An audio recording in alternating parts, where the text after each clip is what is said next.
Well, good afternoon. That'll shake you up, won't it? Good afternoon, everybody. And first of all, we'll acknowledge the traditional custodians of the land on which we live, work and play, pay our respects to Darkinjung country and elders past and present. We'll also recognise the continued connection to these lands and waterways and extend this acknowledgement to the homelands and stories of those who also call this place home. We recognise our future leaders and the shared responsibility to care for and protect our place and people. I will now declare this meeting open. Just a reminder, the meeting is being webcast, so we don't want anybody making statements that might defame or offend, and please note, Council will not be responsible for any actions. A very warm welcome to those who've rocked up. Good to see you. Yay, g'day, good to see you guys. Somebody's here. And all those, there may be some watching at home, maybe. But anyway, welcome everybody. We'll move to item 1.1, which is the disclosures of interest.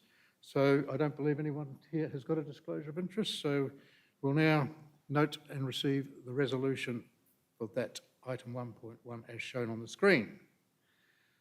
We'll move to item 2.2, which is my minute, which is the notice of intention to issue a performance improvement order.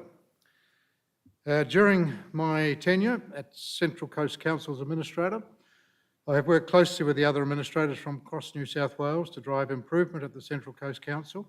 Recently, the Office of Local Government New South Wales invited the New South Wales Local Government Administrators to discuss the possibility of a provision of a mechanism to provide clear expectations for the future governance and operation of the Council.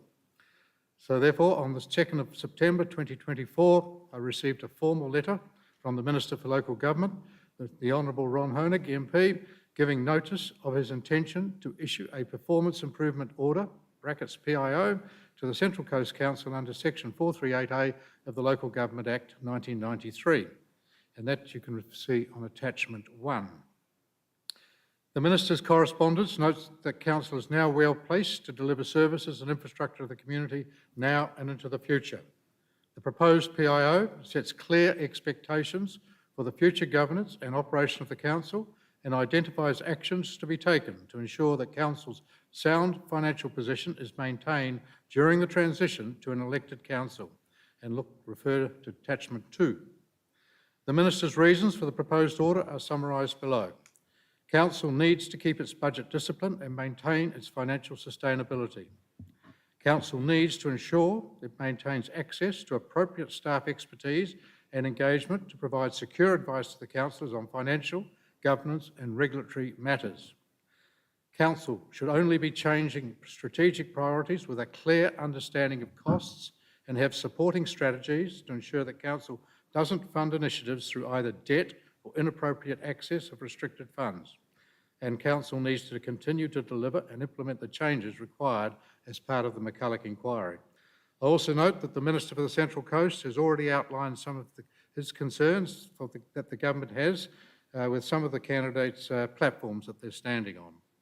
I have considered the proposed PIO details and concur with the Minister's reasons for his decision to propose performance improvement order. From my experience as Interim CEO and Administrator of Central Coast Council, I believe that the community should have the confidence that its governing body is operating within a framework that is compliant with regulation and supports prudent and responsible financial management and decision making. It is my firm opinion that the proposed PIO will support the incoming councils in providing responsible leadership within parameters that facilitate good governance and financial sustainability of Council. The Minister has invited Council to make a submission in respect of the proposed PIO, which must be provided no later than 7 days from the date the notice was officially served, that being on the 3rd of September 2024. The Minister will then consider the submission from Council before deciding whether to issue the order. The Council's submission to the Minister for Local Government, the Honourable Ron Honig MP, outlines the reasons for agreeing to the performance improvement order PIO proposed to be issued to Central Coast Council. Refer attachment 3. So with that, I'm not going to elaborate any further other than to say, simply put, in a racing analogy, the guardrails have been put in place in case the horse bolts. Thank you. And with that, I will now ask that the council formally notes my moving the resolutions 1, 2 and 3 as shown on the business paper. And that concludes the only item tonight. And we close at 6 past.